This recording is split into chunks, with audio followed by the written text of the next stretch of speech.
6, 7, 8, 9, 10. Can I go? Okay. All right, well, good morning, everyone. It was a pleasure to meet you last night. Hopefully you joined our live stream of the White Coat Ceremony. And I am very happy to have you here for our live stream for Family Day. Little sad that we can't see you all in person, but I do hope that you're watching either now or maybe you're watching a little bit later when it's a recorded event. So I have a presentation that I have given a variation of this for the past probably 5 to 6 years since I've been here. And before I start it, talking about kind of what to expect the life cycle of your medical student, what I just wanted to say a couple words on is what's going on, right, in this time. And we obviously touched on it last night, since families couldn't be there. But what I would like to offer, and I was having a little bit of a reflective moment last night, very late at night, as I think about my oldest son, who's actually going to be leaving to go to college, and he's leaving, and that brings up a lot of emotions, right? And you've got loved ones that are starting medical school, which is a little different, but I was just thinking, what is this world that, I'm sending him out into, and what will his college experience will be like, and will it be like mine, and will it be okay? And you might be thinking some of those similar things. Maybe if you're a medical student watching, what is this year going to be like? I already thought I was going to have classes, in the first week of class, everything changed. If you're a parent, a grandparent, an aunt, a spouse, any type of loved one, what kind of education are they going to get? And I think that the thought that I would like to offer is that whatever is happening right now is exactly what was meant to be, right? So I like to think that there's no point in dwelling on what could be and the would've, could've, should've's, and there's no point in dwelling on what might have been, but what I really like to think about is whatever's happening right now is exactly what is meant to happen, and it's going to cause the exact right change or what's supposed to happen in my life. And so I am very, very certain that the ambiguity that's occurring right now with, we're back in school, but could we have to change things again, is actually perfect for all of our learners. Because as I said to the students on the very first day when I met them all in the auditorium, ambiguity is truly part of a doctor's life cycle, right? So we learn that for this disease, you treat this, and for this disease, you do this. And then when we actually learn, when we go out and actually see patients, is that's not how it works at all, right? Because a certain patient maybe not be able to pay for something. They may not be able to tolerate something. There's actually evidence in the literature that if you are good at dealing with ambiguity, you are more likely to go into a primary care field. So this issue of ambiguity is very real. And so if you're having any doubts or worries or concerns, I think just the thought I want to offer you is that what's happening right now is exactly what's supposed to happen, and it's going to end up in a really good action and a really good result for you and for your learner. So with that, I am going to begin and talk about the life cycle of a medical student so that you might have just a tiny little taste into what might be happening to them in these next 4 years that they spend with us.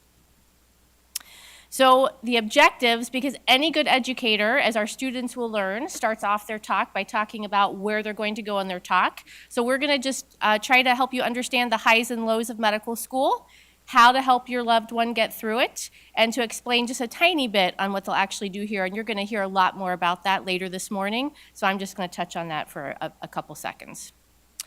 All right, so this I just wanted to show you. So back in the day before email, and texting and Discord and WhatsApp and all those things.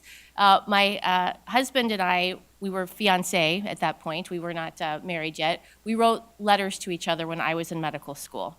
And so this is an actual letter where I sent him a letter of like, right, and I had the picture of me before medical school and then me while I was in medical school to help him try and understand why sometimes when we called, I might not be in the best mood or so.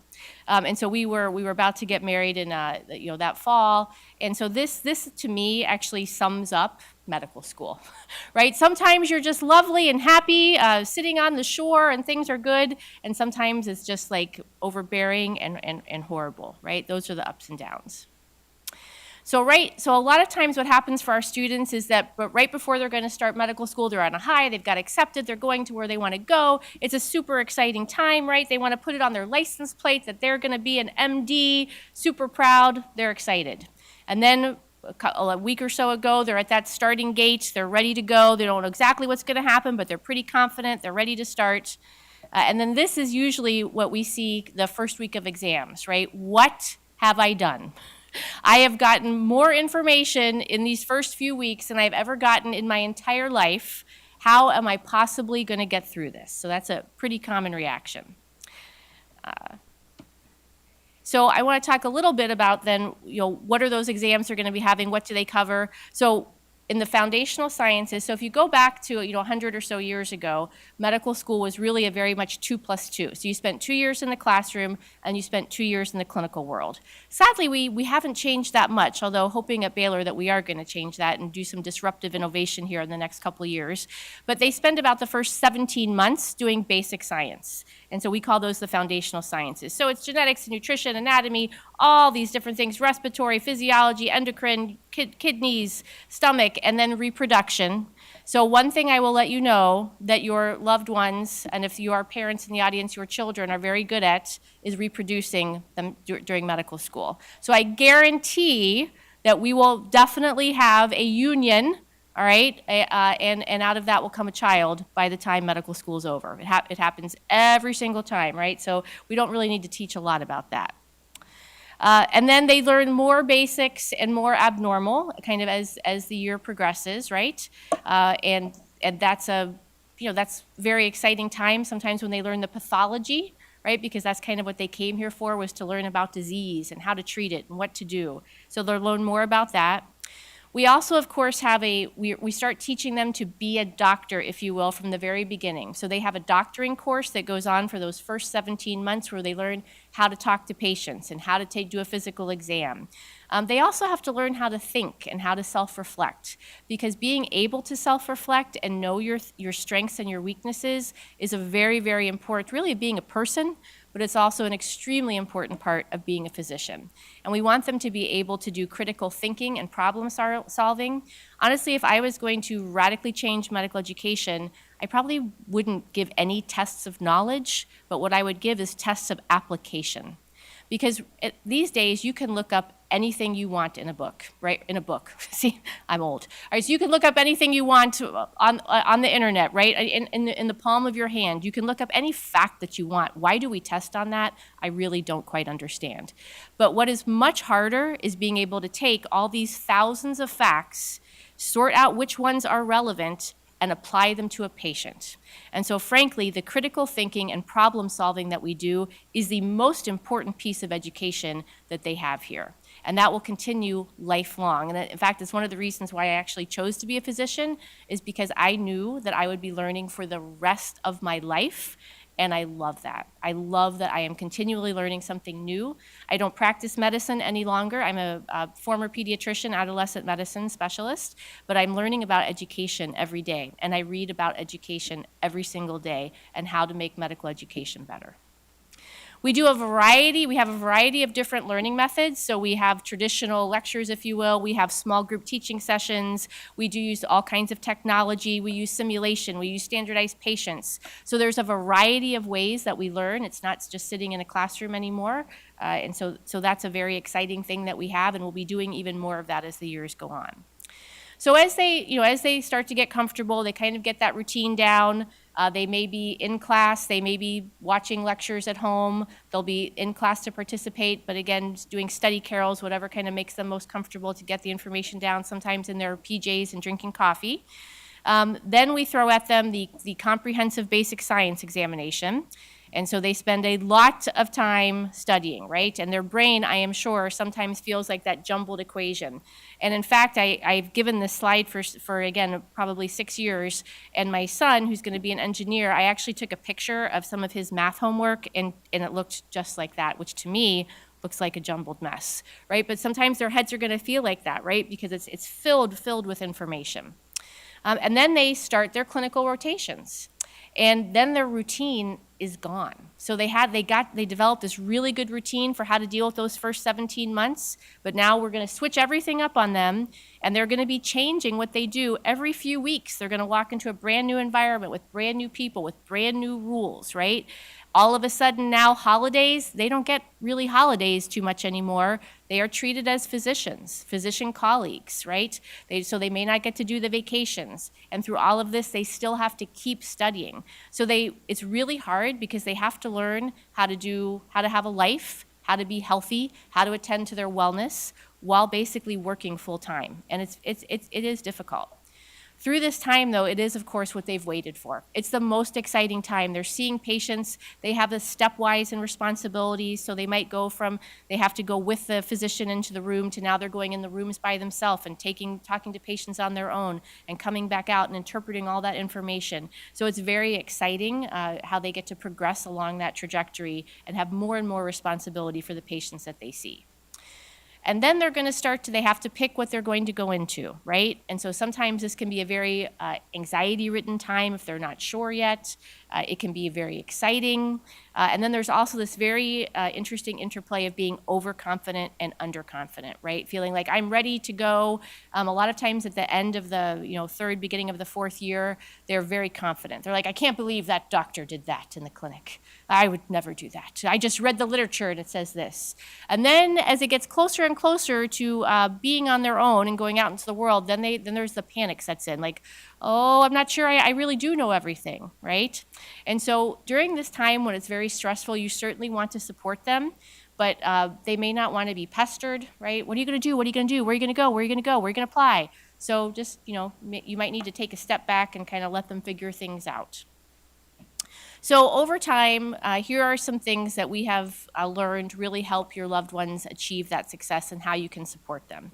So you certainly want to send care packages that have money and perhaps toilet paper in them. I say that because when I was in medical school, my husband and I, we were so poor in medical school. We each had a $20 bill that we would take to the grocery store, and that's all we could spend. We actually had one of those, for those of you, now I'm really going to show I'm old, those old flashing clickers, and we would click, and when we got close to, like 35 because of tax and everything, we had to stop putting stuff in our grocery cart. And my mom would send boxes to medical school that had soap and toothpaste and toilet paper in it, right? So that we had some of those things. We didn't have to spend money on them.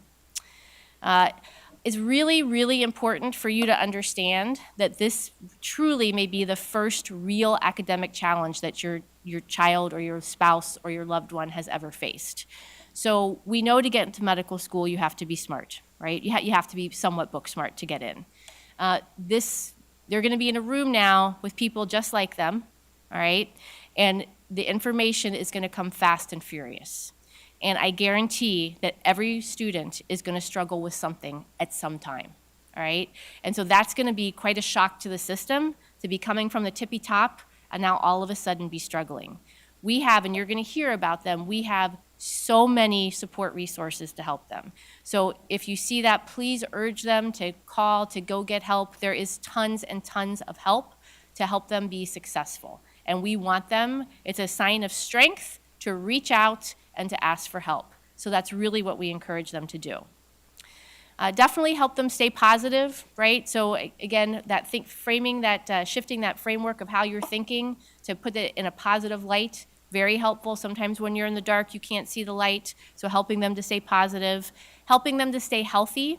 So I had a really, really great colleague and friend, Dr. Groom from University of Michigan, and he would say when he would meet with a student that was not doing well academically, he would say, are you eating, are you sleeping, and are you playing? Meaning, are you getting some sort of, something in your life that brings you joy that you used to do?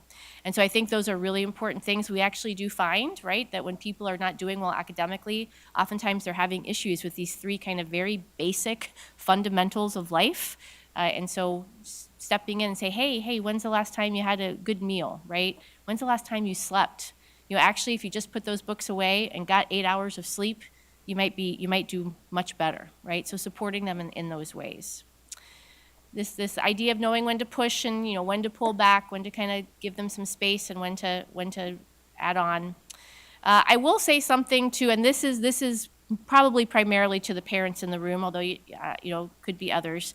This is very, very different, right? Like I said, this is very different type of education, and they are considered professionals now. We consider our medical students professional colleagues. So it helps if there's not a lot of pressure on getting home for that wedding or coming home for this holiday. I hope that they can do that. I'm just talking about wellness, so I certainly hope they can be part of it. But there are things now that they actually can't just leave for. There are things that they can't miss here in school. So if you could be sensitive to that and not put those types of pressures on them, that will actually help a great deal. So yeah, give love, give good vibes, give hope, and give strength. And so I will briefly, for those of you who are not in medicine, talk about that the end when you graduate medical school is really just the beginning. So medical school, as we know, is 4 years. Then they'll do a residency, which is really when they apprentice in the field that they want to go into, which can be anywhere from 3 to 5 years long. Then they could even go on to get even more training after that, right? Even more specialized training to be a fellow. And then they finally are what we call an attending physician, which is when they can do independent practice. And there's so many options, full-time, part-time, academics, private practice. There's just so many options. There is something for literally everybody to find they'll find a home that will make them happy and fulfilled. So again, just to close, thanks for joining today. There's a great list of speakers that are going to be talking even in more detail. Very pleased that they are all here at the Baylor College of Medicine, School of Medicine. I definitely, and I say this all the time, I do think it is really the best place to train in the entire country. We're super glad that you're here, and that I hope I do get to meet you all in person at some point. Thank you so much.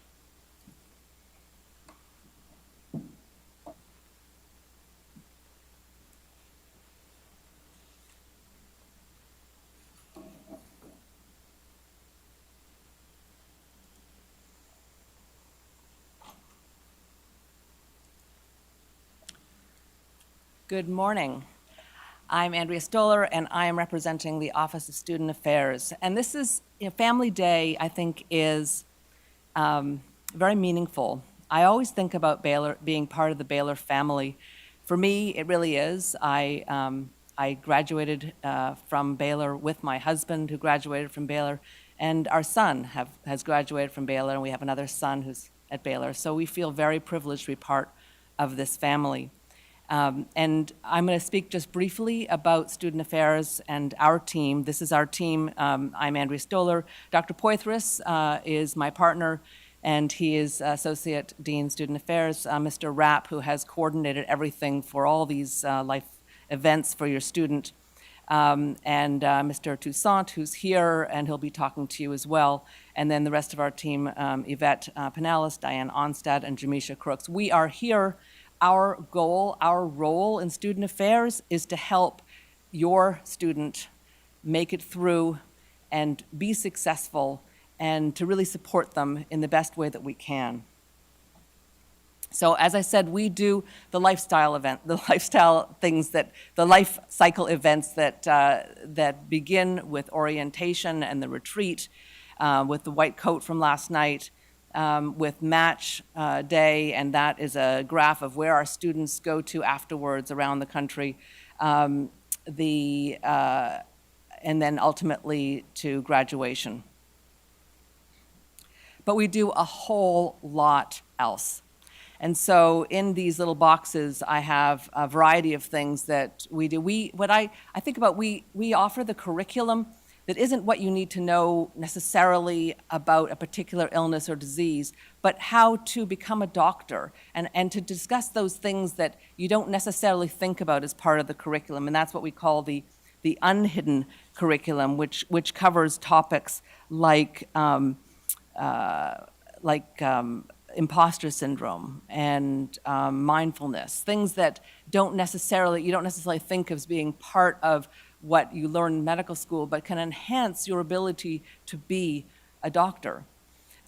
We talk about the social determinants of health, which is something that is really sprinkled throughout the curriculum, but we begin an orientation with small groups to discuss different issues like homelessness and human trafficking and other social determinants of health. We also support narrative medicine and service learning, and that's a component of the curriculum. It's actually a required component, but we incorporate that into a 2-week period that follows the surgery rotation to introduce students to narrative medicine, to think about the humanistic side of medicine.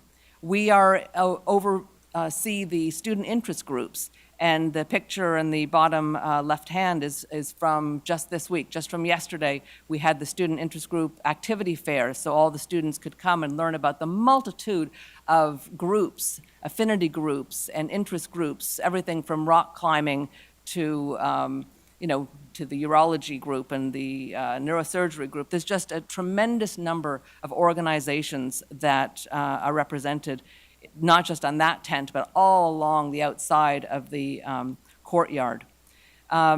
We oversee the student leadership organizations and NICER, which is the system where your student can shadow in the emergency room just for fun, or check out what it's like to be a radiologist and when they're still a foundational science student, and be able to shadow a radiologist, or to be able to do research. SOAR is our program where we actually have a database where PIs can put in their information about their research projects, and students can use keywords to find research products of interest. And so this is a way to connect them. We oversee the honor societies. Last night, you learned a little bit about the Gold Foundation, and that's one of the honor societies. But then on an individual basis, we are there for academic counseling, for career counseling, for personal counseling, because we want every student to be successful. We want every student to come through and to be a successful physician and graduate of Baylor College of Medicine. And so sometimes life intrudes in school, and it's our responsibility to be there and to help your student to navigate these things, to try to be as successful as possible. Or maybe it's just because they don't know really what they want to do. They've loved every single rotation, and they're not sure which one to specialize in. And we talk about that. And sometimes it's because the students might be struggling academically. And I'm very open and honest about the fact that when I came to Baylor many, many, many years ago, it was really, really hard for me. I came from a non-science background, and anatomy just about did me in. But I found a study group, I found a group of people that I could work with, and I got through. And so I understand what it's like to hit a brick wall and have to find a new way around it. We have specialty-specific mentors, and those are faculty members who've said, you can reach out to me if you want to learn about my specialty. And we really depend on them to help your student learn about the specialties that they are in. And what do I need to do as an MS1 or an MS2 to be a successful applicant into this particular specialty? We offer dean's hours and workshops for every year across every different event so that every student knows what to expect for the next phase of their education. And then, of course, we are responsible for the learning community, because really one of the most important things about wellness is being part of a family, being part of a community, feeling supported, and the learning community is there to do that. And we just actually totally renovated this beautiful space, and that's the bottom right-hand corner picture. And so that's where our squads can meet, and they can socialize, and they can be part of their small community inside their bigger community. The most important thing I want you to know and your student to know is that you belong here. I spoke to Dr. Vallejo, and I know Dr. Vallejo and Dr. Johnson worked very hard to bring in, to recruit all of your loved ones to our school. They spend about 10 hours reviewing and interviewing to select each student. There were 7,698 applicants this past year, a 23% increase from 2020. 850 students were interviewed to get to the class of 185 who matriculated. And your students represent 62 undergraduate universities, 33 different majors, and we have students from California, Florida, Georgia, Maryland, Michigan, Illinois, Arizona, Colorado, Nevada, Ohio, Pennsylvania, South Carolina, Tennessee, Virginia, Wisconsin, and Texas. But most importantly, no matter where you are from, you are here now, you belong here, and we want to help you feel that way. So we look forward to meeting you over the course of the time that your student is here and making you feel like part of our family. So next, we're going to have some additional speakers who are going to speak more about the offerings that we have here. We're going to start with Mr. Toussaint, who is beloved in our office because of the work that he does with the students, and beloved by all the students because of his incredible enthusiasm and investment in their success. And so, here he is.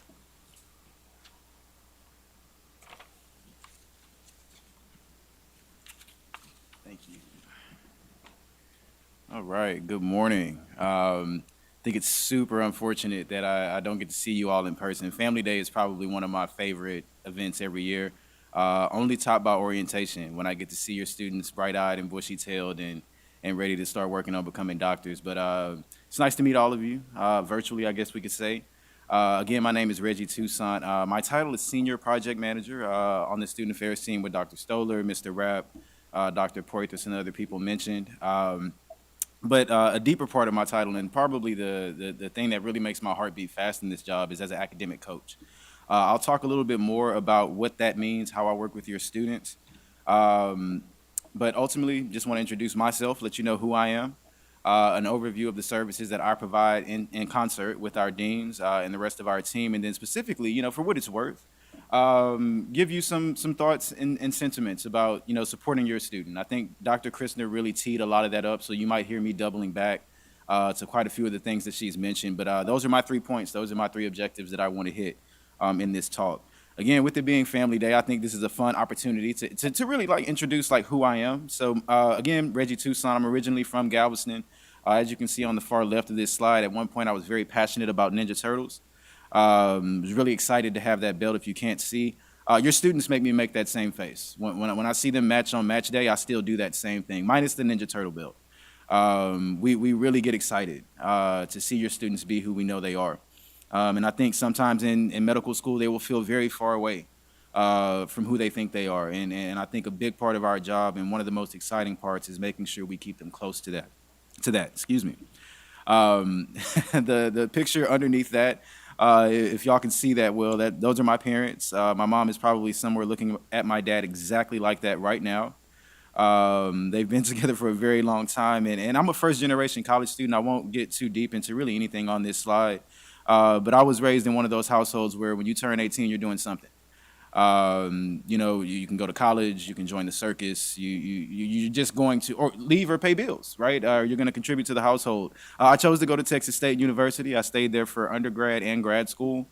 Worked at U of H for about 6.5 years, where I did everything from teach college success courses. I was a career counselor for all of the pre-health students, so pre-optometry, pre-dental, pre-pharmacy, and all of your general pre-health populations. I worked in the business school, and then about 6 years ago, about as long as Dr. Christner's been here, I came over to Baylor College of Medicine, and I've had a handful of roles. For the past couple of years, I've been specifically in the School of Medicine, and I've been very excited to be able to squarely work with your students. Prior to that, I worked with students in all 3 of our schools, but being able to work with our really incredible team, be able to be one of your students' go-to people, has been beyond rewarding, enjoyable, etc. So what does that mean in practice? I serve, again, as an academic advisor / coach. I think Dr. Christner hit the nail on the head. This will be the place where some of your students have their first real academic challenge. And that's not to say that life's been easy for your students. That's not to say that they've never had to study. That's not to say that they've never had to work hard. But they've never had to do anything quite like this. And there are a lot of unforeseen struggles that can come along with that. Whereas when I was teaching college success at U of H, if I told a freshman student to use a planner, it would knock them out of their chair. If we talked about using a calendar and scheduling things, they would think I am giving them some novel, new, incredible knowledge. And your students were probably doing some of that stuff in high school. When I would talk about study tactics to freshmen, it could be basic stuff like, hey, you might want to just write some of this stuff down when you're sitting in a lecture. Your students were furiously and aggressively doing that throughout their time as undergraduate students, and then they get here and realize that same strategy doesn't work quite the same. I think a deeper way to kind of expand on Dr. Christner's comment, I think this will be probably the first time that some of your students see their maximum effort not produce the ideal results. They will study more than they ever have for anything to make a 75 on an exam. That doesn't mean that they know less. That doesn't mean that they're not cut out for this. It doesn't mean that they don't belong here. That's just kind of the nature of the game. Dr. Christner was spot on. I think this is one of the best places in the nation that students can train. Your students are not on. There is no B team here. There is no JV. There is no farm league. This is the big league. And in orientation, I tell your students, mathematically, every year, somebody's going to be the highest scoring student and somebody's going to be the lowest scoring student. But being that lowest scoring student or quote unquote worst student, it's kind of like being the worst basketball player in the NBA, right? I may be the worst basketball player in the NBA, but I'm a professional basketball player. I'm still in the NBA. I'd go into any 24-hour fitness and embarrass everyone in there, nationwide, right? And with our students, our worst student is still somebody's worst nightmare when they're doing residency interviews. Other schools are worried about our students because they know the caliber of who our students become. They know what they're up against. And that may be something that you want to keep in perspective for your students. Even if you're the worst basketball player in the NBA, you're still a professional basketball player and one of the best basketball players in the world. And I think a lot of times some of my academic advising is more oriented towards that, just reminding your students of who they are. I think the deeper into this they get, sometimes the further away they feel from those beautiful things that they wrote into those personal statements about how the first time they saw a stethoscope, they felt their heart flutter, and they knew at that moment that they needed to be taking care of people. Or how they saw somebody in a white coat, and that just inspired them. And you think about what typically makes students want to come into this. I think one of the biggest differences between graduate and professional school and really anything else before it is that your students didn't come here to learn doctor stuff. They came here because they feel like they could be a doctor. And I think with that, wanting to become aspect of what draws students here, to not succeed at it kind of messes with your identity in a way that I don't think anything in undergrad ever can.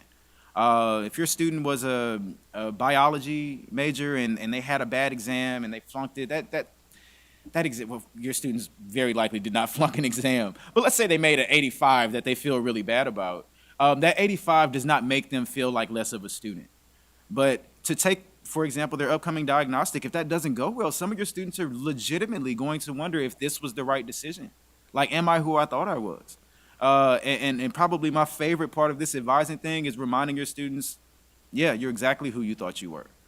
Of those 10,000 or so applications we get every year, your students represent one of that 10,000, and I think that's a really big deal. I share this really obscure statistic with your students during my orientation talk, and I kind of posed the question: do y'all know what else has 1 in 10,000 odds?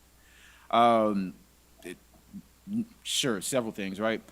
Getting injured by a toilet also has 1 in 10,000 odds. And your students represent 1 in that 10,000. And so parents, y'all may have some stories about how your students have been injured by a toilet. And I'm so glad we're not here to have to unpack that experience amongst others. But maybe lightning struck twice in your case. But your students are here for a reason. They're exactly who they thought they were. And so when I talk about the technical pieces of academic advising, sometimes that means time management. I think it's very hard for students sometimes to draw a line between what's me working too hard and what's just med school. And so they may find themselves studying 13, 14 hours a day, and the stuff still isn't sticking. So Reggie, what can I do to reel that in? Sometimes it leads directly into talking about study skills. Some of your students will not understand anatomy concepts or pieces of anatomy until they can draw them out. And we need to leverage that. Some of your students do not understand complex concepts unless they're able to sit down, write things out, get it out of a textbook, and put the pieces together themselves. But that's an incredibly time-intensive thing to do, right? And so my job is to kind of help them focus that, kind of help them calibrate how they want to approach those types of things. Test taking will undoubtedly be a part of your student's life for the rest of their life now. And as they take more tests, as the tests get more complex, they may notice that they second guess a lot. They may notice that they consistently run out of time. They may notice that they break into cold sweats about 10 minutes before the exam. They may notice that their hands shake when they feel like they've missed 5 questions in a row. Again, my job is to get into that space and help your students sort that out. And then also stress management. My master's is in counseling and guidance. I'm not a therapist, and I really try to hold that line as strictly as I can because we have a great team of psychologists and therapists and counselors in our student and house staff, mental health service. And when appropriate, I'll make a referral to that office for some of your students. One of the big benefits of being here at Baylor is that our students get 12 free sessions with that team of classically trained, well-experienced psychologists and psychotherapists. In the community, if they were to go seek that out, that can run anywhere from $250 to $500 an hour when we're giving them 12. So once a month, if you needed to, you could go in and you could meet with somebody. And then there's an additional 5 appointments that they can have via phone call, via teleconference through a service we have called Well Connect. I try to be some of that stress management for your students, but I'm well aware of the limitations of what my role is. Sometimes your student doesn't need a therapist. They don't need a counselor. They just need you to sit down, give them some chocolate, put on whatever kind of music makes them feel better. And I have a great Spotify playlist that I tell your students about also in orientation. Sometimes we just need to sit down and feel some feelings. Because at the end of the day, you're still going to be a doctor. Whatever's on the other side of my office door is med school. You could come in here. We can unpack feelings. We can go through things. We can be sad. We can be upset. We can be down for about 5 minutes. The other 55 minutes of the hour that I might have with your student, it's got to be about being a rock star. Because if I go any further or too much further than that 5 minutes, we're just wallowing. And I need your student to be exactly who they thought they were. The world needs them. And I don't say that lightly. Your students have signed up to do one of the coolest things in the world. And I mean that from the bottom of my heart. I love my job. I love my role. But on my coolest day, the day where I walk out with my chest poked out, feeling like I need a theme song, I'll never do the level of things your students are going to do before lunch every time they clock in. And to be able to be a part of that journey, that's everything. That's everything. I hope this is useful and making sense. I'm trying not to get too preachy about it. But all that was a diversion from the stress management piece. I'm here to help your students with that. As Dr. Christner alluded to, and I think as Dr. Stoller pointed out with some of the various things we're attached to, we don't want your students to just be at the mercy of lectures and studying. Sometimes most of our meeting is about what can we do other than study? If you used to work out, why did we stop? And I think a lot of that is very natural with med school. Your student, I've never met a student at Baylor that wanted to be an all right doctor. I just kind of want to be an okay, No, that student does not come to Baylor. I don't think they make it through our admissions process. Your students want to be outstanding. They want to be exceptional. And so it's almost expected that when things get hot in the kitchen, they start letting go of the things that keep them the most grounded. The students that used to love calling home, stop calling home. The students that used to love going to find a new restaurant on the weekends, they spend that time studying now because they're behind from whatever they were doing during the week. The students that used to meal prep stop cooking so much. The students that used to work out spend less time in the gym. And I think it's very important that we get into their business about that. And I jokingly, but also not so jokingly, tell your students, once they reach out to me and I meet with them, it's like you've given me consent to be in your business. So if I see you in the hallway, if I encounter you anyway or just decide I want to email you to check in, you started it because you reached out to me. Going below that into the personal counseling and advice part, adjusting to the training environment, needless to say, is steep and swift. And I've met with a handful of your students already to talk about exactly that. Just to put in perspective the volume of what your students are doing. In an undergraduate environment, the max course load that most of your students can take is about 18 hours. If they want to, and sometimes just to take that, they have to petition, but especially if they want to go above it, there are a couple people they need to speak to. And I think a part of that is just to make sure they're okay. Like, why would you do that to yourself? But in med school, a semester of med school is roughly equivalent to about 36 semester credit hours, and it stays that way. And it doesn't get easier. It will consistently get a little bit more complex. It'll move a little bit faster. And learning how to adjust to that is turbulent. for some students. And I very much appreciate the opportunity that people like myself, Dr. Stoller, Dr. Poitras, and our team really, get to play in helping them make that adjustment. Maintaining balance, as I said earlier, I'm going to ask you, when's the last time you called home? I'm going to ask you if you're working out. I'm going to ask you how well you're eating, how well you're sleeping. A very common concept that I bring up when I'm meeting with your students is trying to make studying fit within your life as opposed to trying to make life fit around studying. I have never heard any medical student ever say, I think I've studied enough. I've never heard a student say that, not once ever, because it's not a finite thing. There's always a little bit more review we can do. There is always something I can double back over. But making sure that we have concrete structures, like no matter what happens, I'm going to bed at this time. No matter what my Sunday looks like, I am calling home. No matter what my morning looks like, I'm getting that workout in. Again, we sometimes have to be the accountability partners for your students on that stuff, because ultimately they just want to do well, and they will do that at any expense. And then also, as I mentioned earlier, with being able to refer to other resources, one of the benefits of having been in various different roles at Baylor is that there aren't many questions I can't answer. I think, we also have the benefit of John Rapp, who I think probably knows more about Baylor than most, like 90% of the people here. But if there's a resource that they're not familiar with or something that they're not really sure, like who to ask, I'll tell them to reach out. And we definitely have that one referral policy. We don't transfer you to somebody who's going to transfer you to somebody who is also going to transfer you. We'll sit down, we'll take the time to make sure we get you to the right resource. And so I have my email and my phone number here. If y'all should ever need it, parents, and I say this from a place of love, y'all can email me about your student, but I'm probably not going to tell you much. If you're concerned or something like that, be more than happy to sit with you and to talk you through some of those concerns. But because of FERPA, and it's not just me being like difficult, legally I can't tell you much about your student.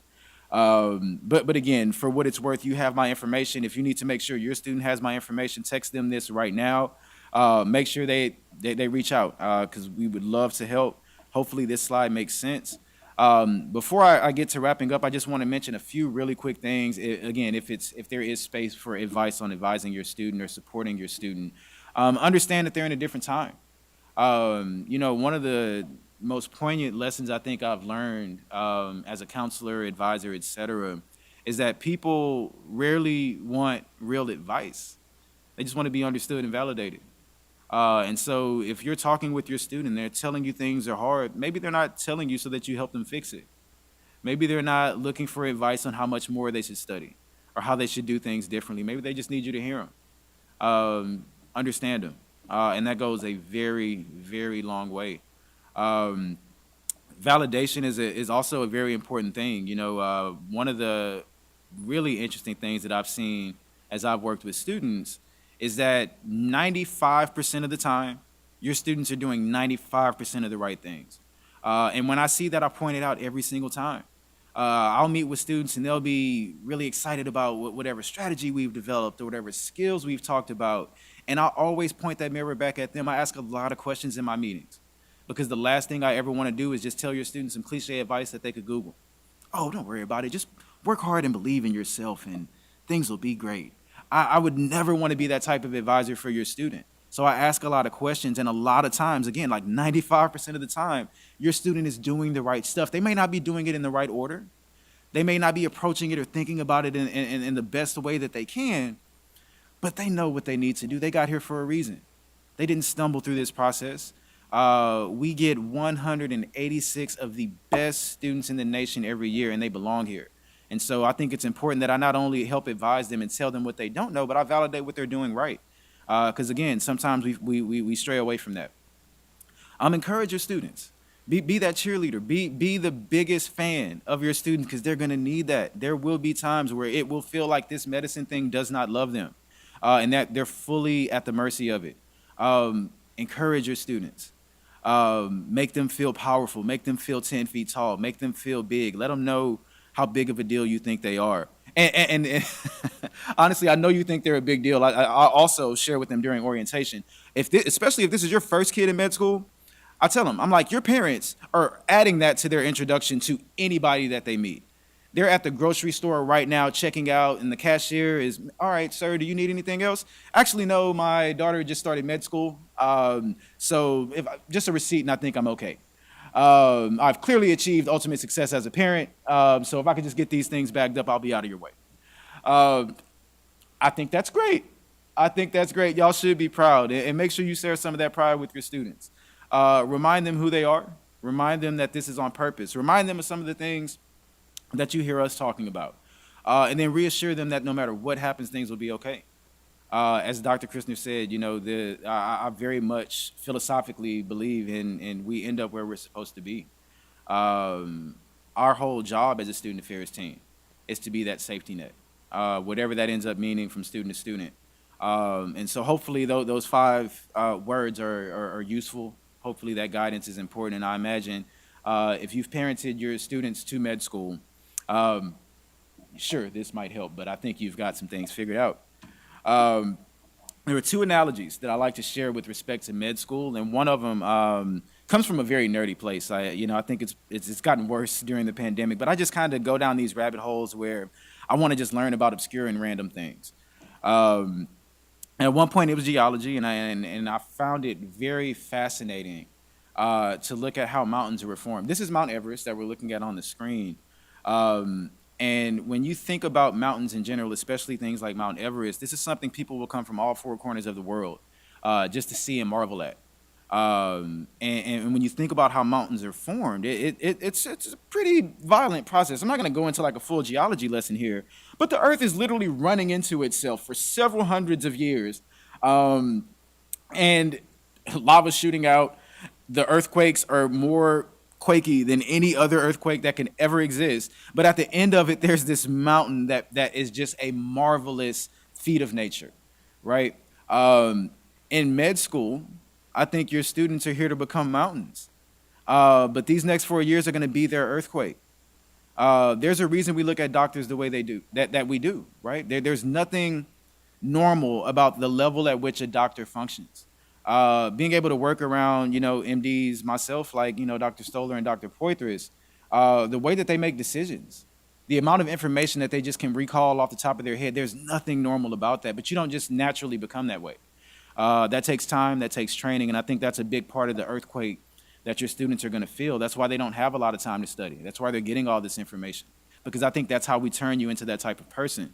I tell your students to remember that they're becoming a mountain, but you got to have an earthquake for it, a big earthquake. But when the earth stops moving and all the dust settles and all the lava stops shooting out, this is what we have, and that's what your students have signed up for.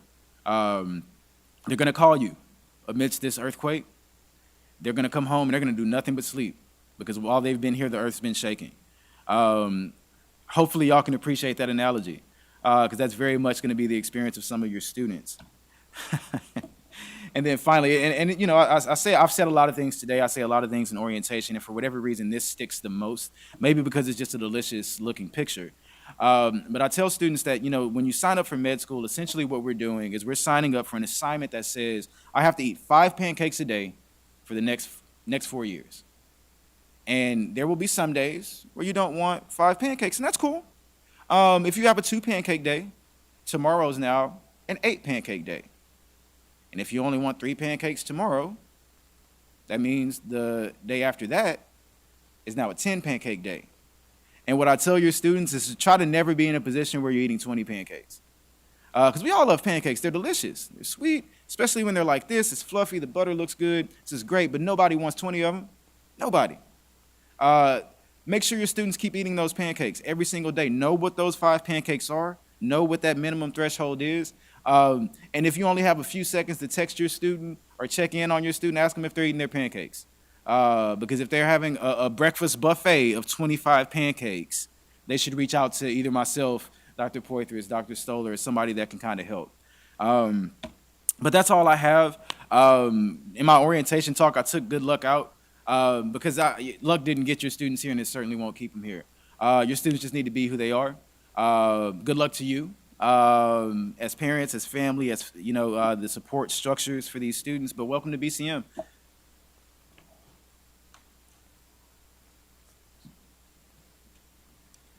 Thank you.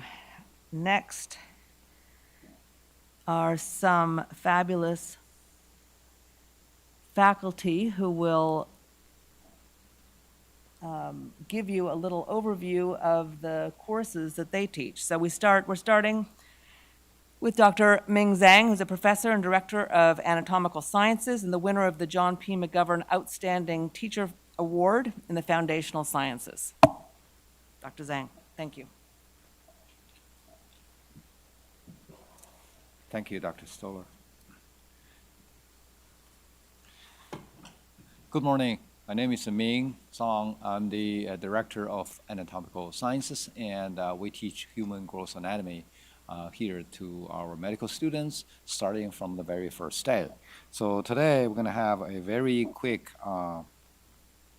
preview about the anatomy science program here. And the objectives today is to describe the human gross anatomy program here at Baylor, and also I want to help you, family members, to understand different aspects of learning about human gross anatomy. Now, learning human gross anatomy is in a very similar way like we learn any other subjects. So we have two components involved. One is the classroom teaching, and you can see here's a large classroom auditorium. We have students sit there and listen to lectures, and usually happens in the morning. And the second component, which is more important, is the hands-on lab dissection experience. And the picture on the right-hand side, you can see that we usually assign 4 medical students to one cadaver, and they dissect the same cadaver all the way through from the beginning to the end. The advantage here at Baylor College of Medicine is that every student get a hands-on experience from the beginning to the end and dissecting the same cadaver all the way through from head to toe.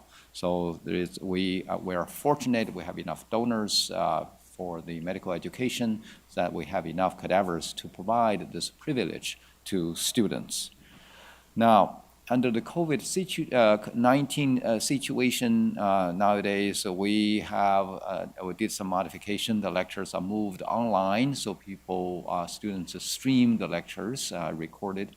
And then the labs are still happening in the lab because we think that the hands-on experience dissecting a human body is extremely, extremely important.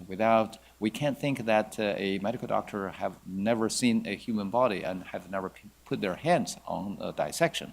So we did put up a lab schedule, but we have to modify it. We have to reduce the number of people in the lab. We used to have 24 students crowded in one room dissecting 6 cadavers, and now we reduce that to 12. So every given lab has a reduced number of students, and we have to double the number of labs. But all in all, we still have the opportunity for our students at Baylor College of Medicine have hands-on experiences from the beginning to the end dissecting a human cadaver.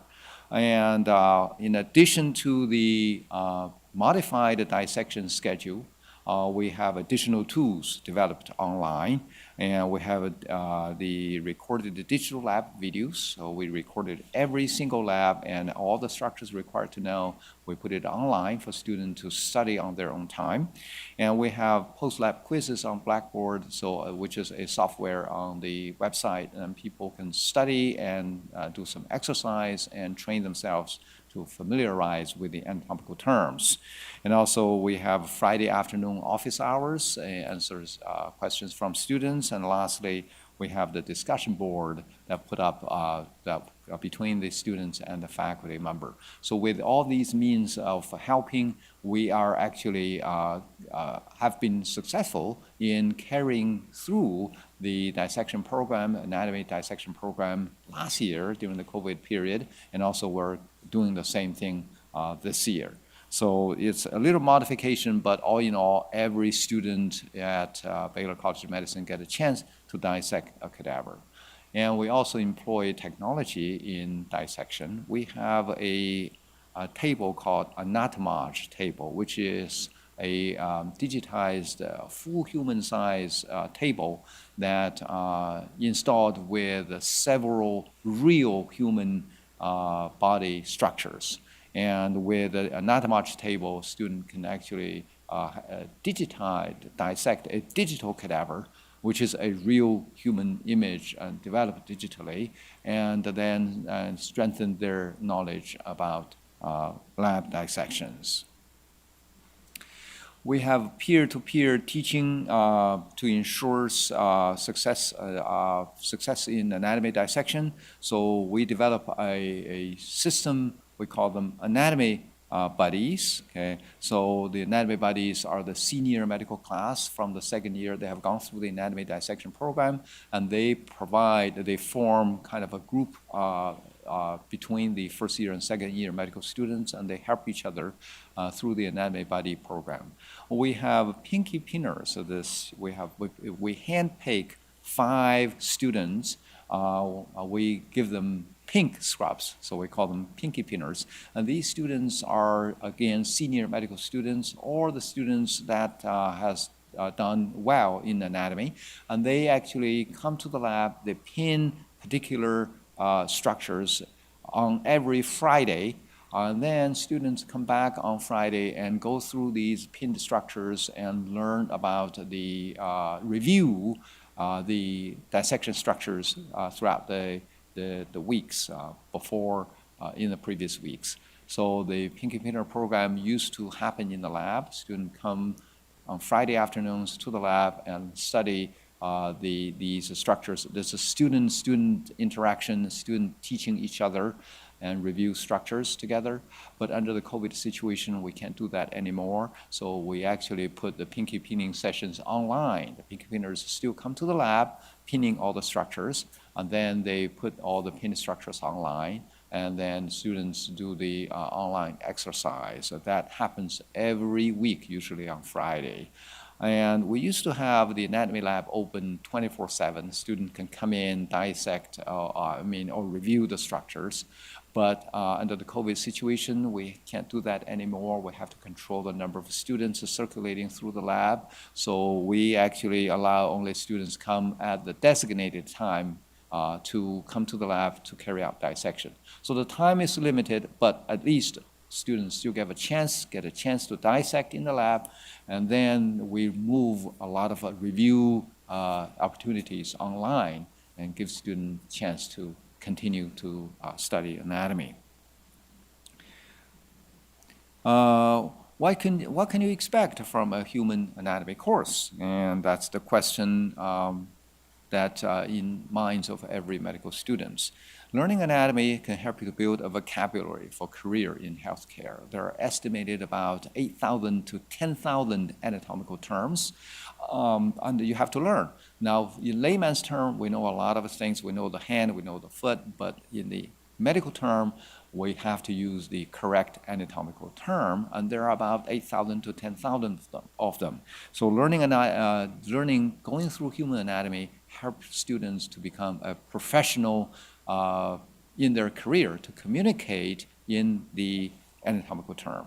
For example, the shoulder joint, we call it shoulder joint over here, and everybody know what is a shoulder joint.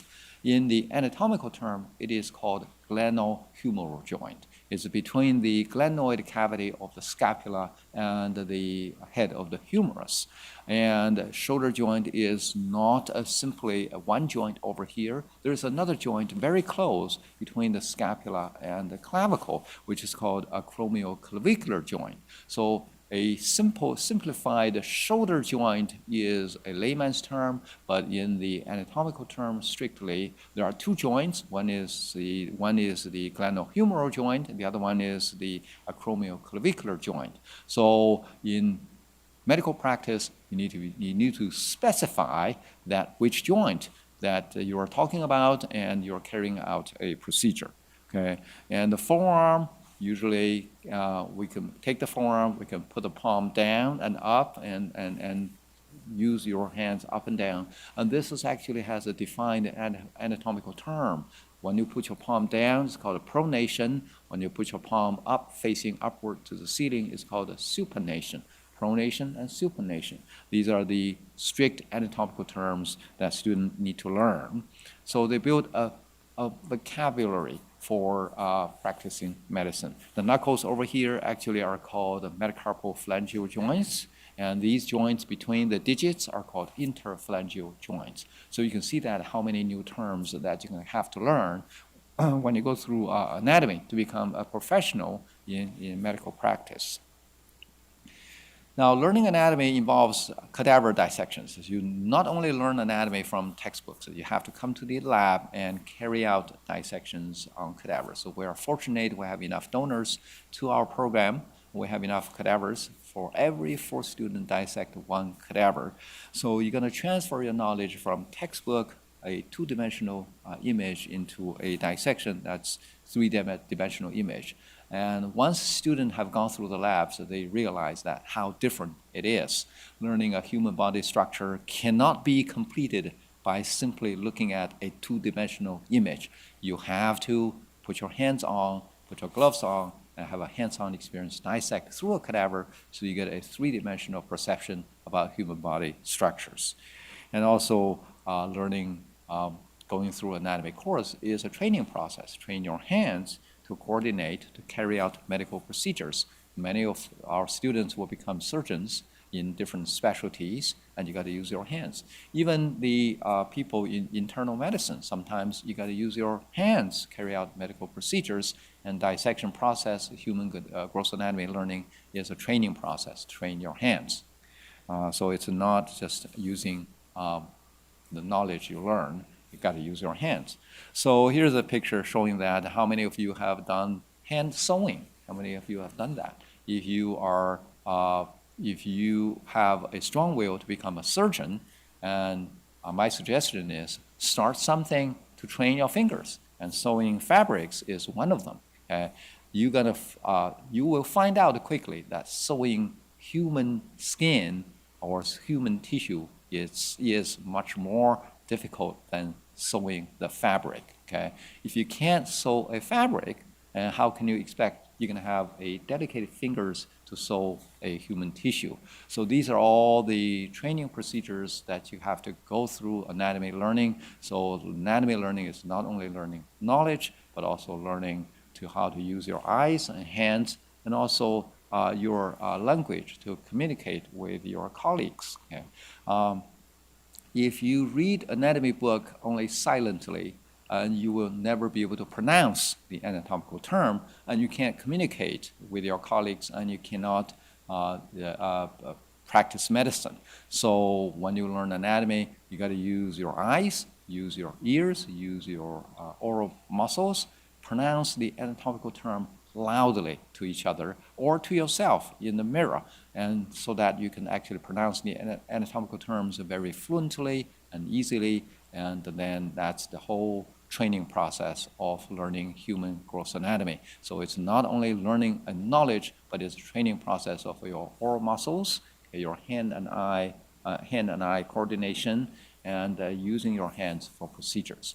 So I hope that I have given you a rough picture about learning anatomy. So keep in mind, you are going through a complicated training process, not only just memorizing terms.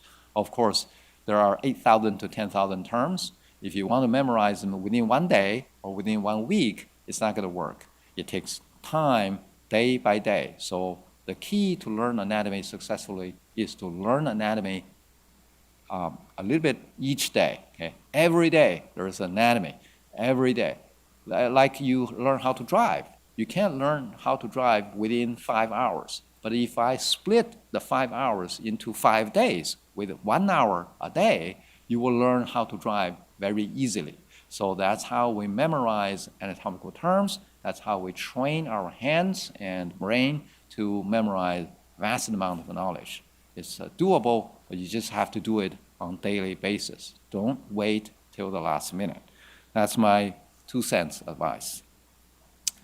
Our anatomy teaching program has cadavers donated to us from our donors. Okay, they are willing to help with the medical education.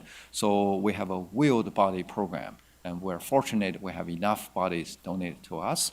So then we have enough cadaver for us to use.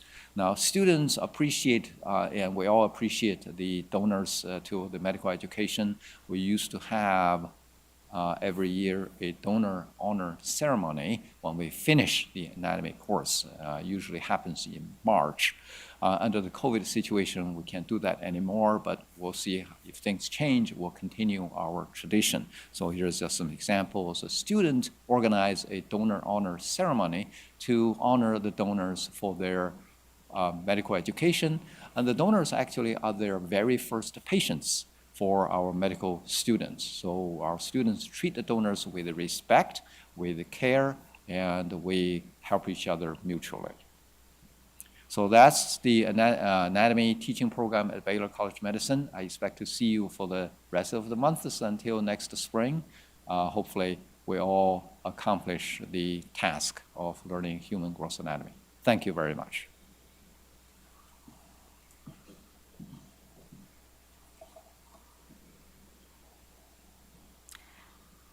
Thank you, Dr. Zhang.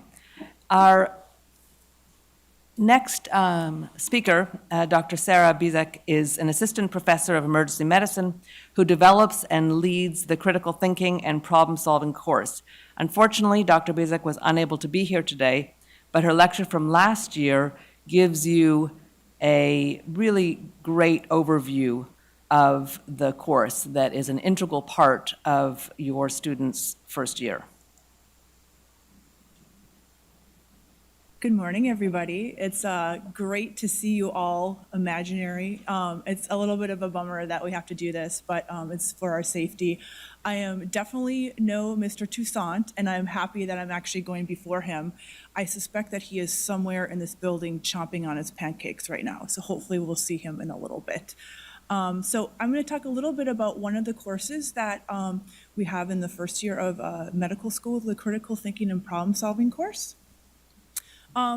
And since usually we do have all of the friends and family and support networks here, I usually actually bring my daughter here. It's the one time of the year that she gets to come to go to medical school. So she's not here, so I wanted to bring them in spirit. But it's really great that you're here with your family, your support network, your friends, your animals, whatever you have to kind of support you through medical school. You're really important in this journey with your loved one. And you're a really important part, not just now in medical school, but as you kind of go through the whole career trajectory. So welcome, everybody. So why critical thinking and problem solving? Well, we want everyone who graduates from Baylor College of Medicine to not just be great critical thinkers, we want you to be phenomenal critical thinkers and problem solvers. We want you to be the innovators of our future. So we know that the reality of medicine, we really have a ton of information, and our brains have, unfortunately, limited capacity. So we know that knowledge doubles every 18 months. So what you're learning right now, and what your sons, daughters, your brothers and sisters are learning right now, they're going to be totally different actually by the time they're residents. So kind of learning how to optimize learning and optimize how to kind of solve problems early on is the goal of critical thinking and problem solving. Because medicine has over 70,000 diagnoses and over 70,000 medical procedures. It is a true story. So you could essentially be learning about these things from the time you were 3 years old, and the time it would take to learn all this is just astronomical. So as I think both Dr. Krishner and Dr. Cass mentioned, there can be a lot of information overload. So really, we want students to kind of develop a framework for taking the left side picture where everything is kind of just all over the place and really kind of making it a much smoother transition to both learning and to solving problems. So overall, one of the things that we do is we kind of develop a framework for solving complex or ambiguous problems. We know that uncertainty in medicine exists, and it's really important for our students to feel comfortable dealing with ambiguity and uncertainty because each patient is very different and distinctive, and so there may be a different solution to each patient encounter. We also do integrated clinical cases really early on so that we can help students kind of see how these clinical vignettes kind of play into what they're learning in their other foundational courses. So what they're learning in anatomy, what they're learning in histology, biochem, what they're learning in PPS, and really trying to integrate those into one case. And then something that's really important is medicine's a team sport. It's not just a solo enterprise, and so we want to really make sure that students harness the power of making decisions and solving difficult and complex problems together. So we do team-based learning as our modality for the course. And then finally, we want students to grow. It is important that while students are here at Baylor College of Medicine, they grow, they expand not only their knowledge, but how they are as a person. So we use this course as kind of a foundation for them to really explore how they think, what are their metacognitive powers, and then really how do they become self-regulated learners so that in the future they are continuing to succeed. So first thing we do is we establish a framework for problem solving. And then the second thing I mentioned is we solve problems with a clinical emphasis. So the thing that's important is that they're relevant. So that's where we tie it in with what they're doing in their first semester. It provides context. So a lot of times when you're coming up with all these new ideas and this new knowledge, you want to build that context. And so that context is a clinical vignette. It's a patient of the week. So in CTAPs, every week we have a different patient of the week. And then we build on increasing complexity. We can't throw the hardest problem at students on week 2 of medical school and say, hey, solve it. We could, but we want to make sure that there's a appropriate framework and clinical and knowledge context to start solving these problems. So we increase the complexity as the course goes along. And then this is what we do to build the foundation for success. CTAPs in general is a course that we feel like will provide a foundation for many of the other courses throughout the preclinical and clinical years. So there are bits and pieces of it that will play into PPS, into foundations, in PPS 2 and 3, so next year, as well as patient safety. So they're going to start to kind of develop this framework now that is able to carry over to different courses and then into the clinical realm. So for instance, this next week, we're going to be talking about Miss Polly White. She is going to be their patient that kind of weaves throughout the course. She's going to be visiting her family medicine doctor, and we're going to start learning about her in this week. And then there's going to be other weeks where we kind of go on this path that Polly White takes, and our learners will actually act as her clinician. As I mentioned before, CTAPs harnesses the power of teams to solve problems. So you'll hear your learner talk about how, hey, in CTAPs we're using Zoom and we're also breaking out into small teams. We have a discussion. It's really important, especially now when there's the attention to social distancing, that we're mindful of safety. So the same teams that are the anatomy tank teams are also the same CTAPs teams, are the same PPS pairings. So those students are really going to get to know each other well in this era of COVID-19. They're also going to work through very challenging problems as they continue through CTAPs. The other part of the course is, as I had mentioned, self-discovery. So they already heard about the self-regulated learning wheel, and obviously, for students to get to Baylor, they're brilliant. Even if sometimes they're going to question that brilliance, they're really smart. It's really exciting to see where our students have come from. They've come from varied backgrounds, and they've had diverse experiences, and it's really exciting to have all these students working together to solve these problems. They're also going to work on how they can be the best learners possible. So they're going to work on how do I become an excellent self-regulated learner so that each time I continue to work and learn new material, I do better every single time. The other thing we're talking about is metacognitive awareness. This is the idea about thinking about how you're thinking. As I told the students in the first week, I used to be a program director for emergency medicine, and sometimes I would help residents who were struggling to kind of make connections. And I found that students or residents who had a hard time with metacognitive or reflective practices were having challenges as physicians. And so teaching this early, this idea of reflective practice and thinking about how you're thinking is going to be really critical to having our students become amazing physicians. And then the second term, we really kind of delve into students thinking about how they think. What kind of way do they think? So I just want you to take a minute, and it's a little bit crazy because I'm essentially talking to a blank room, but I know there are people out there. So I want you to take a minute and try to solve this problem. So you have a racket and you have a ball, and the racket and ball costs $1.10 in total. The racket costs $1 more than the ball. How much does the ball cost? I'm going to give you 15 seconds to figure that one out. And I think I'm going to have to call on Dr. Pillow. I'm not. So Dr. Pillow is in the audience. There's like 5 people in the audience, and I'm not going to call out anyone.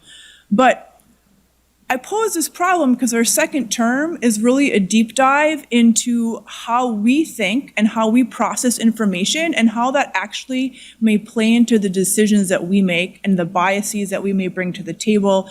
And it's really important to kind of understand that. So there's 2 types of thinking. There's fast thinking, and you don't. The good thing is no one's getting called out here. No one's raising their hand, but the correct answer to this is actually 5 cents, okay?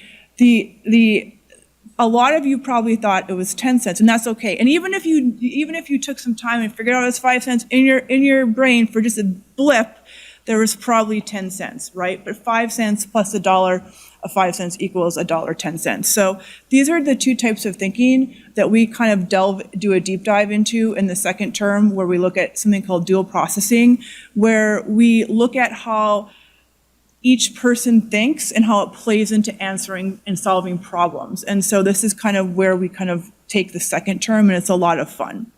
So if you chose 0.10, you're someone that might predominate in what we call fast thinking. You're intuitive. You might be a future EM doctor. You're kind of somebody who's going to make decisions that are quick and done. And folks who do kind of predominate type 2 or slow thinking are folks who are kind of more they take all the information, they gather it, they make those connections, they take a little bit more time. And so, kind of looking at how you think will help you discover a little bit more about yourself and maybe what you'll go into. So overall, CTAPS, we helped you develop a framework for problem solving. We do a lot of integrated patient scenarios, groupthink, and then self-discovery. That's the end. It was nice to meet everybody, and hopefully at some point we'll actually be able to see you. Thank you.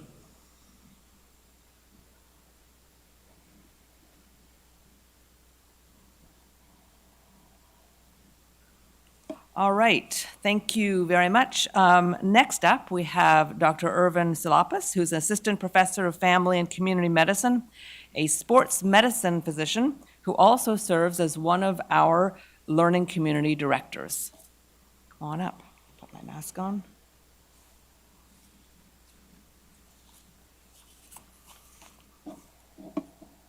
You have slides? You don't have slides, okay.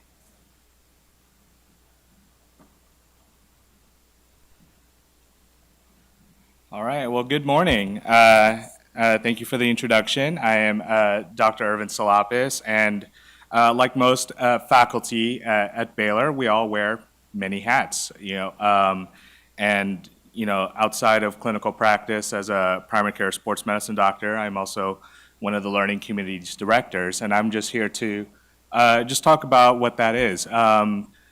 Christner and Dr. Stolar mentioned about, we are here for your students' success from matriculation all the way to graduation. And I always tell the students that I'm advising that really there's 2 advisors that are really here for you. One is the one that's assigned to you, like me, and we make sure that they survive through their first year, and letting them know what resources are available if they need anything, promote wellness within the group that we're together with from first year all the way through fourth year. But there's things in medicine that we've like to call like the unhidden curriculum, right? Like, how do I go about shadowing a physician of, like, I'm interested in cardiothoracic surgery. Who's out there that I can shadow? Maybe when I have some little bit of some free time to see what an OR looks like right from your first year. Or I think I want to go into dermatology. Who do I need to reach out to talk about what do I need to do to match into derm? So we have specialty specific mentors that are available to guide students to whatever they need to do to match into that specific field. In other parts of that unhidden curriculum, it's not just the professionalism and the wellness that we discussed in those first years, but it's also all about, electives. How are you planning out your electives? A student may say, hey, I think I want to go into anesthesia. What electives would be good to go into that field? I found my specialty mentor in anesthesia. I'm considering any away rotations. How do I go about that? Timing for board exams, such as step 1 and step 2. As advisors, we review personal statements. I reviewed 3 of my students' personal statements this week because they wanted to have my set of eyes to be like, hey, is this good? Is this too long? Here are those list of programs I'm thinking about. Yes, they're talking to their specialty-specific mentor, but as their first advisor from first year, they really wanted my input to make sure that the humanism and the personal statement that they're writing for their field works well. So, we're there from white coat and we're there till graduation. So that's what I enjoy about the learning communities being an advisor. There's 24 of us, and we are here dedicated for your students' success. Now, like I said, we also do many hats. So a lot of us learning community advisors are also PPS facilitators. And what PPS stands for is Patient, Physician, and Society. This is the course in first year med school where it's very interactive. It's the doctoring course, right? How do you be a doctor, right? So it takes them out of the classroom and we learn physical exam skills, how to interview patients, how to do motivational interviewing with patients, and then we send these students throughout Houston with either Baylor faculty or physician volunteers to practice the physical exam that we just taught in school. And it's always done in the middle of the week. I feel like it's a great kind of break. It's like, hey, I was in lectures all morning. Now I'm off to go see some patients on a Wednesday afternoon and practice my cardiovascular exam. So it's always a good exposure to clinical experience from med school. And as the months go by through the terms in the first year, we'll add more and more physical exam skills, going from learning the basic stuff like interviewing vital signs all the way to cardiovascular, respiratory, abdomen, head and neck, neurologic exam, musculoskeletal exam. And then on their second year, they do a more advanced PPS where we teach them all the abnormal physical exam findings, how to determine a murmur or abnormal lung sounds, concerns for bronchitis or pneumonia, or anything of that nature. So, but what I like about this exam or this course with PPS is that it's very kinetic, right? So you can't teach a cardiovascular exam without actually doing it, right? And it was a good workaround last year when we did that through Zoom and had the students kind of practice on each other and practicing and extra sessions and stuff. But thankfully, so far with this year, we're able to do majority of our PPS stuff in person. You can't replace an in-person practice, these physical exam skills. So I'm just going to go demonstrate an example of how we do these kind of physical exams. It's tough on a live stream or in person to show you like how I listen to lungs or heart, because you're not going to listen to that. A good visual demonstration is to check reflexes, and we teach the neuro exam and reflexes in the spring, but for visual purposes, this is the easiest one to do. So can I have a volunteer in the audience? We have a volunteer here. Thank you.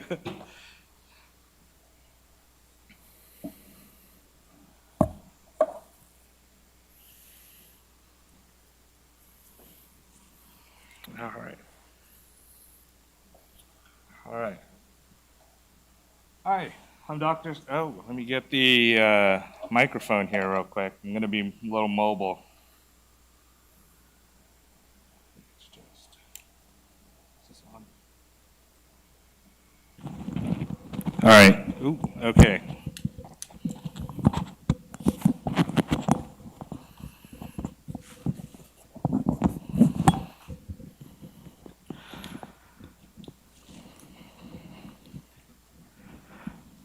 All right. Hi, Mr. App. I'm Dr. Salapis. I'm here to demonstrate your reflexes. Is that all right? Yes, sir. All right. So the way we teach these students is always introducing yourself and preparing the patient on what they're doing. And I'm going to go ahead and just check your reflexes top down and see if I can elicit any kind of response. Right? So I'm going to actually, for demonstration purposes, I'm going to do this from behind you. All right, so I'm just gonna, if you could just lift your arm up like this and just let it hang, down, okay? And just hang it on my forearm here. I'm just gonna check your tricep reflexes here. Okay, I felt a little twitch, it wasn't visible there. I'm just gonna check some reflexes here.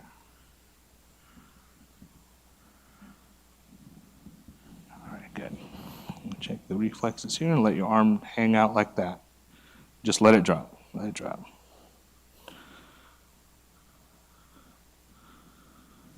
Okay, and then just relax.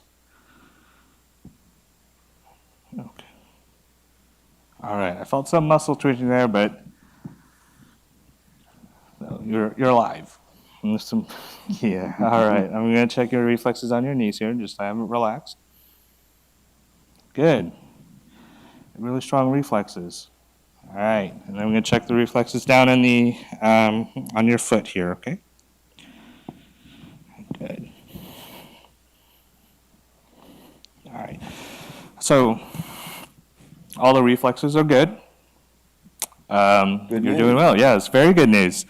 And so this is just kind of a quick demonstration of what we do. We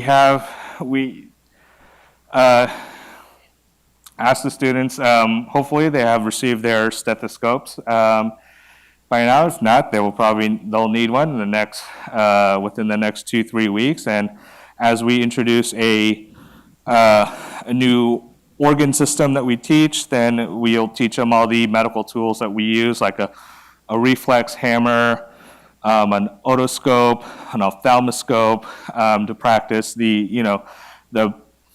full body physical exam that what you think of what you actually do in medical school, right? This is a professional career that they're going into, and they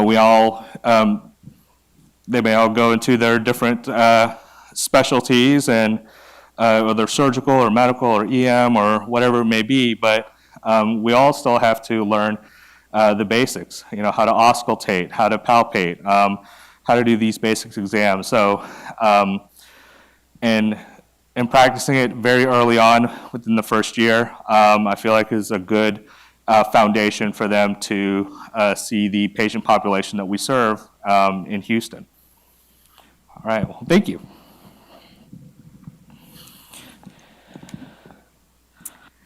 Thank you very much. All right, now we have Dr. Tyson Pillow, whom you met last night, who is an associate professor of emergency medicine and the vice chair of education for emergency medicine, and also is our medical director for the Simulation and Standardized Patient Program. And he is an awardee of the John P. McGovern Outstanding Teacher Award. And so, Dr. Pillow, take it away.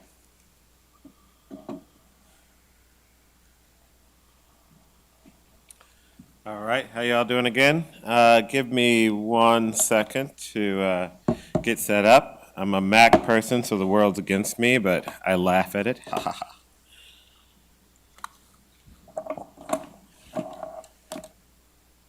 We'll actually see who's got the last laugh, if I can hook this up or not.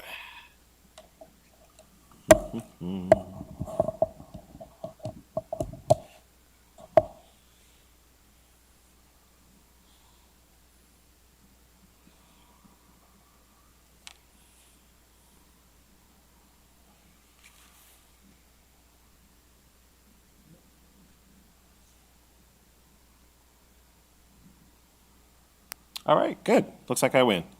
So that's a good thing. Very briefly, I appreciate you all having me out a second time.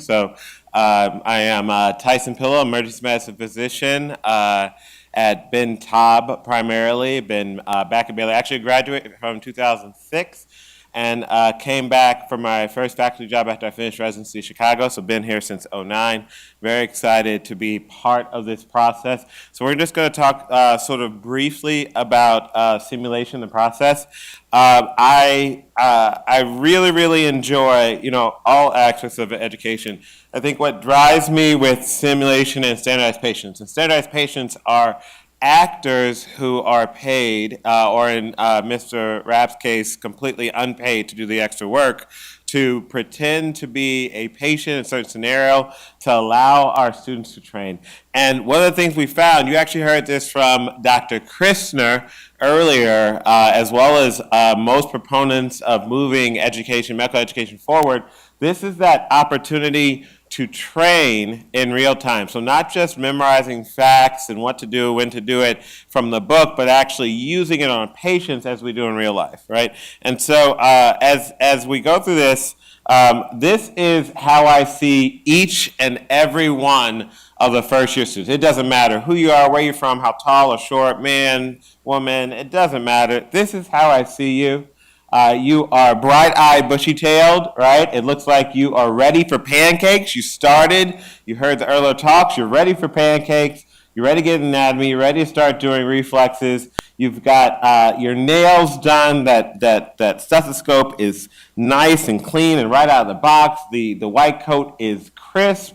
You are ready, right? And so we have to take that and turn you into this. This just looks like someone who is prepared to take care of patients, right? And in that process, what we found is that as we've gone through medicine, it is not simply enough to just study a lot, because when you study a lot, you come to the patient and they aren't a multiple choice question, right? Doc, my chest has been hurting, I'm a little worried, my leg's been hurting, et cetera, et cetera. Is it A, B, C, D, or E?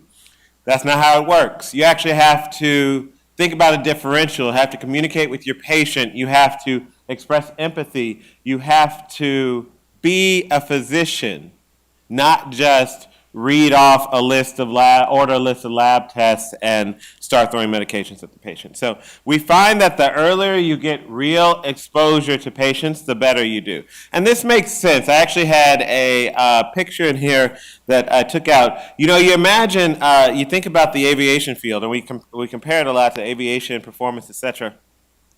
If you got on a plane and the pilot said, I have read lots of books and I'm pretty sure I know what I'm doing, this is my first time doing it, wish me luck, buckle yourself in, would you do it or not? And most of us would say no. If it's a really good deal on the flight, there was a good co-pilot and it was exotic location, a few of us might say yes, but otherwise you wouldn't do it. So pilots spend thousands of hours training in simulators before they ever do their first flight. So we need to model that. We get the opportunity to actually have time with the patients to interact before we actually, and in a supervised way, in a way that is safe for the patient, safe for the students, before we ever touch a patient. So we are moving beyond just this time in the classroom, which, again, it is a lot, and it can become monotonous, although it's really exciting. I look back at my medical school time, I really had a lot of fun. As I told you all last night,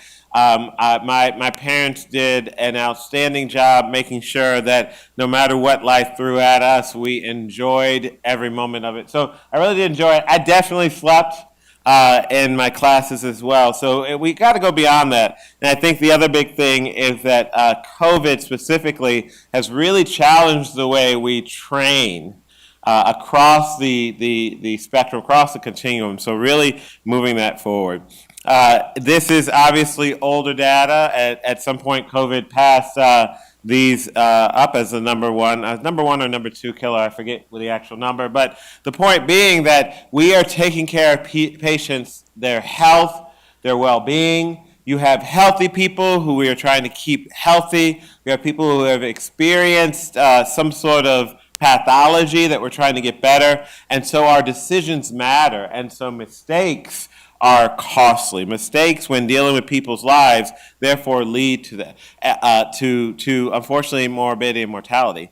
And we know that we really need to focus in on how we train to avoid the errors, to make sure that these processes are as safe for our patients, as safe for our learners as possible. So I'm very excited about the simulation. I'm actually going to skip ahead. I know it's about lunchtime for everybody, and when you are the one closing out a program, you got to be brief, focused, and to the point. So we are really thinking about moving this forward to core and trustable professional activities. So what are the types of things we expect our learners to do?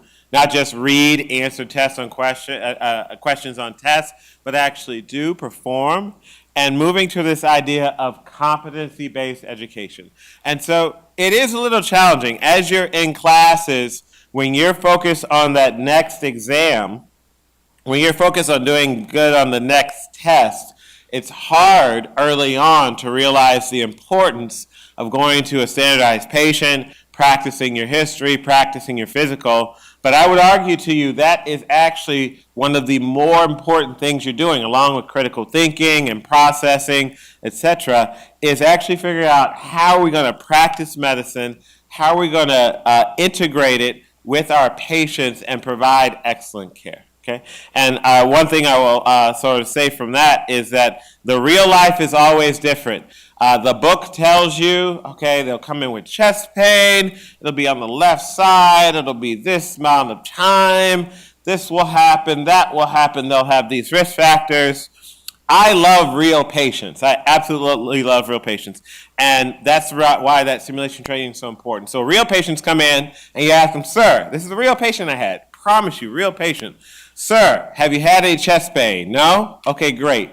Get an EKG, do some other things, looking for other problems. It looks like he's having a heart attack actively. So I go back to him. I said, sir, this is while we're waiting for the lab to result. Sir, have you had any chest pain again? This looks like, no, I have not. Have you had any chest tightness? No. Any chest discomfort? No. Any chest squeezing? Yeah.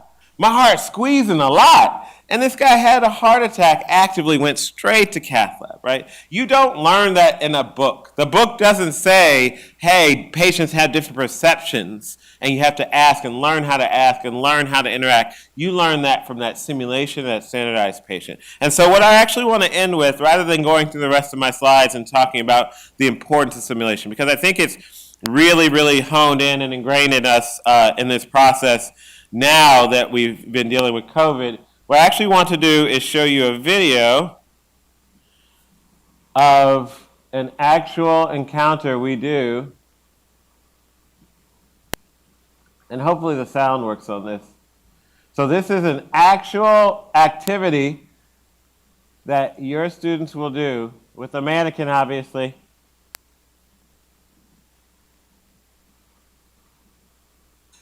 How are you doing, sir?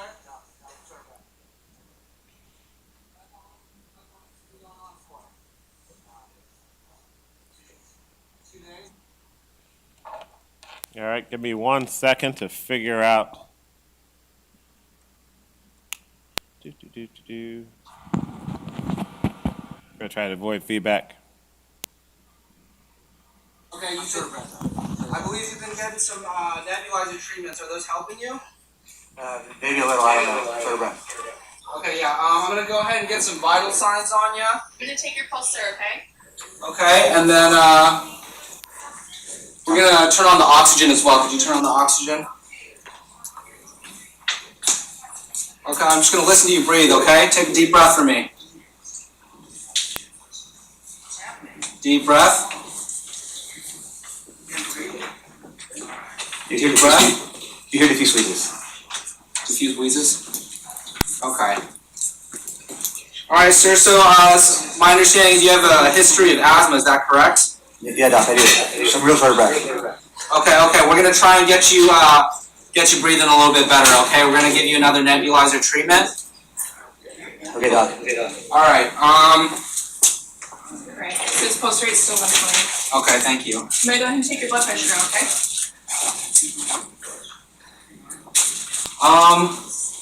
Are these vitals accurate right now? Don't worry about the vitals now. We have them on the screen. Could you go ahead and set up the nebulizer?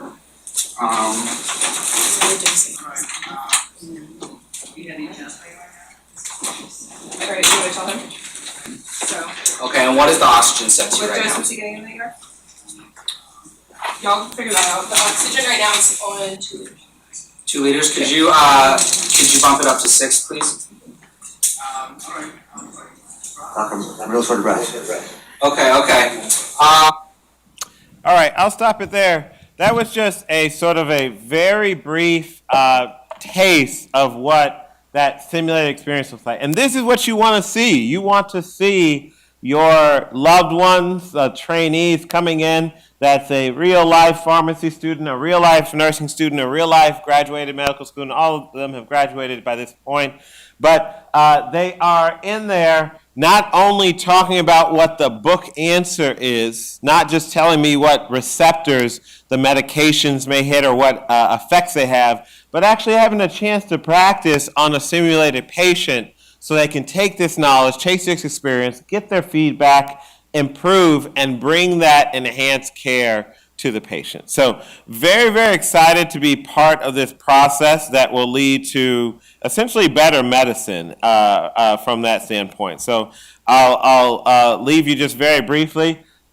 We love what we do here at Baylor College of Medicine. I'm very excited to be part of this, to have part in helping to train up the students over 4 years to become competent residents and move on.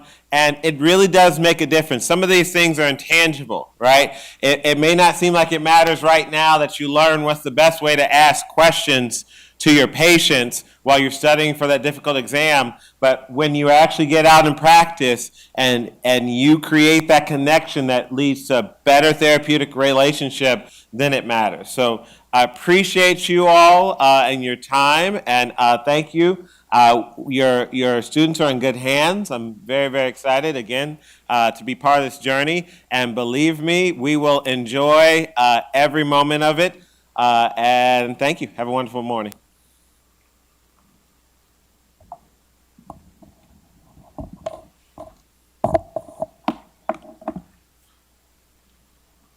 Thank you very much. So I hope that you've had an opportunity now to see just a little bit of what we do here at Baylor and how we work with your student. We have just incredibly talented faculty. We have incredibly dedicated leaders. And we're very excited that you are part of our family, and we hope that you enjoyed this overview. We look forward to meeting you at other events in the future. Thank you very much.